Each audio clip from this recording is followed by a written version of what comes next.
ಭಕ್ತಾದಿಗಳೇ, ನಾನು ಇಷ್ಟು ಪರಿಪೂರ್ಣವಾಗಿ ನಿಮಗೆ ಎಳೆಯಾಗಿ ಬಿಡಿಸಿ ಹೇಳಿದರೂ ಕೂಡ ನೀವು ಮತ್ತೆ ಪುನಃ ಅದೇ ತಪ್ಪನ್ನು ಮಾಡುತ್ತೀನಿ ಎನ್ನುವುದೇ ಆದರೆ, ನೀವು ಯಾವುದೇ ಫೋಟೋ ವಿಗ್ರಹ ಹಳೆಯ ದೇವರದ್ದು ಭಿನ್ನ ಆಗಿದ್ರೂ ಕೂಡ ಅದನ್ನು ನಾವು ವಿಲೇವಾರಿ ಮಾಡಲೇಬೇಕು, ಅದನ್ನು ದೂರ ಹಾಕಲೇಬೇಕು ಅನ್ನೋ ಮನೋಭಾವನೆಯಲ್ಲೇ ಇದ್ದರೆ ಆಯಿತು. ಅದಕ್ಕೂ ಕೂಡ ನಿಮಗೆ ಈ ಒಂದು ಉತ್ತಮವಾದ ಸಲಹೆಯನ್ನು ಕೊಡ್ತೀನಿ.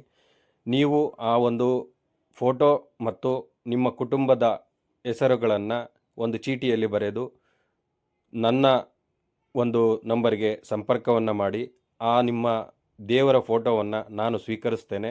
ಅದನ್ನು ನಾನು ಉತ್ತಮ ರೀತಿಯಲ್ಲಿ ಅದನ್ನು ಶೇಖರಿಸಿ ಅದನ್ನು ವಿಲೇವಾರಿ ಮಾಡಲು ನನ್ನ ಕೆಲಸವನ್ನು ಮಾಡಿ, ನಿಮ್ಮ ಕುಟುಂಬದ ದೋಷದ ಪರಿಹಾರಾರ್ಥಕವಾಗಿ ನೀವು 501 ರೂಪಾಯಿ ಕಾಣಿಕೆಯನ್ನು ನೀಡಿದ್ದಲ್ಲಿ ನಿಮ್ಮ ಹೆಸರಿನಲ್ಲಿ, ನಿಮ್ಮ ಕುಟುಂಬದ ಹೆಸರಿನಲ್ಲಿ ಪೂಜೆಯನ್ನು, ಶಾಂತಿಯನ್ನು ನಡೆಸಿ, ಅದರ ಜೊತೆಗೆ ನಿಮಗೆ ಅವಶ್ಯಕತೆ ಇದ್ದಲ್ಲಿ, ನೀವು ಅಪೇಕ್ಷಿಸಿದ್ದಲ್ಲಿ ನಮ್ಮ ಒಂದು ದೇವರ ಫೋಟೋವನ್ನು ಹಾಗೂ ಪ್ರಸಾದವನ್ನು ಕಾಣಿಕೆಯ ರೂಪದಲ್ಲಿ ನಿಮಗೆ ತಲುಪಿಸ್ತೇನೆ.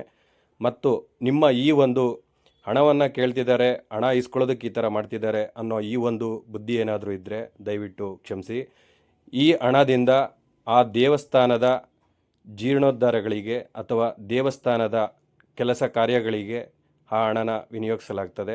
ಮತ್ತು ನಿಮ್ಮ ಹೆಸರಿನಲ್ಲಿ ಪೂಜೆ ಸಂಕಲ್ಪಗಳನ್ನು ಮಾಡಿಸಲಾಗುತ್ತದೆ.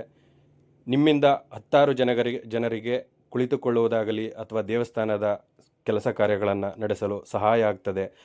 ಮತ್ತು ನಿಮ್ಮ ಕರ್ಮಫಲ ಕಳೆಯುವ ಪೂಜಾ ಸಂಕಲ್ಪವನ್ನು ಮಾಡಲಾಗುತ್ತದೆ. ಮನಸ್ಸಲ್ಲಿ ಇಚ್ಛೆ ಇದ್ದವರು, ಈ ರೀತಿ ನಾನು ತಪ್ಪನ್ನು ಮಾಡಲೇಬೇಕು, ಫೋಟೋನ ಇಡಲೇಬೇಕು ಅನ್ನೋರು, ನಿಮಗೆ ಹಣ ಭಾರ ಅಲ್ಲ ದೇವರ ಫೋಟೋ ಭಾರ ಆಗ್ತದೆ ಅಂಥವರಿದ್ದರೆ ದಯವಿಟ್ಟು ಈ ಒಂದು ಸಹಾಯನಾದರೂ ಮಾಡಿ. ಅದನ್ನು ಯಾವುದೇ ರೀತಿಯ ತಪ್ಪು ಅರ್ಥವನ್ನು ಕಲ್ಪಿಸಿಕೊಳ್ಳದೆ ನಿಮ್ಮಿಂದಾಗುವ ಈ ಒಂದು ಸಹಾಯದ ಜೊತೆಗೆ ಈ ಒಂದು ಶ್ರೇಷ್ಠತೆಯ ಕೆಲಸದ ಜವಾಬ್ದಾರಿಯನ್ನು ನಾನು ಹೊತ್ಕೊಳ್ಳಲು ಸಿದ್ಧನಾಗಿದ್ದೇನೆ. ನೀವು ಯಾವುದೇ ಮೂಲೆಯಿಂದಾದರೂ ಸರಿ, ನೀವು ಈ ಒಂದು ಪೂಜೆ ಮಾಡಿಸಿ ಈ ಒಂದು ಫೋಟೋಗಳನ್ನು ನನಗೆ ತಲುಪಿಸ್ತೀನಿ ಅನ್ನೋದೇ ಆದರೆ ನನ್ನ ನಂಬರನ್ನು ಈ ವಿಡಿಯೋದಲ್ಲಿ ಹಾಕಿರ್ತೀನಿ. ಖಂಡಿತ ನಾನು ಆ ತಾಯಿಯವರ ಸೇವೆ ಮಾಡೋದಕ್ಕೆ ನನ್ನ ಜೀವನವಿಡೀ ಸಿದ್ಧವಾಗಿರ್ತೀನಿ. ಸಹಕರಿಸಿ ಮಾಡೋದೇ ಆದರೆ ಎಲ್ಲೂ ಕೂಡ ಮಾಡಲಿಲ್ಲ ಅಂದರೂ ಪರವಾಗಿಲ್ಲ, ಎಲ್ಲೂ ಯಾವ ದೇವಸ್ಥಾನದ ಮುಂದೆಲ್ಲೂ ದೇವಸ್ಥಾನದ ಅಕ್ಕಪಕ್ಕದಲ್ಲೂ ಈ ರೀತಿಯಾಗಿ ಇಡೋದಕ್ಕೆ ಹೋಗಬೇಡಿ. ಇಡೋದೇ ಆದರೆ ದಯವಿಟ್ಟು ನನ್ನ ನಂಬರ್ನ ಸಂಪರ್ಕಿಸಿ.